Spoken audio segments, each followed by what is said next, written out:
Module 7. Insulin Dosing Calculations. You can calculate how much rapid-acting insulin to give when the child is going to eat or drink carbohydrates, and when their glucose level is above range. Use a calculator to help you with the mathematical equations. To calculate the total amount of insulin to give, you will need to know the insulin-to-carb ratio and the correction factor. These are unique to each child and can change many times throughout the school year. The insulin-to-carb ratio is the amount of carbohydrates 1 unit of insulin will cover. The correction factor is how sensitive the child is to 1 unit of insulin. In other words, 1 unit of insulin will lower the child's glucose level by a certain amount. The target is to help you calculate the correction dose. It is mostly determined by the child's age. These numbers will stay the same from day to day and until the parent tells you the doses have changed. To calculate the dose of rapid-acting insulin to cover the carbs in food and drink, you will need to add up the total amount the child would digest in grams and divide by the insulin-to-carb ratio.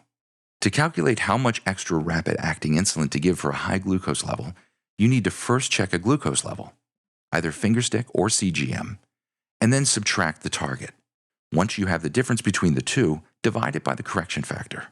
Remember, the target and correction factor do not change from day to day, and only when the parent tells you the numbers have changed. The current blood glucose or CGM level will change from day to day. Here's an example of putting these two parts together. Insulin-to-carb ratio is 1/10, and the correction factor is 50 with a target of 100 during the day. This child will have breakfast at school and plans to eat and drink a total of 60 grams of carbs.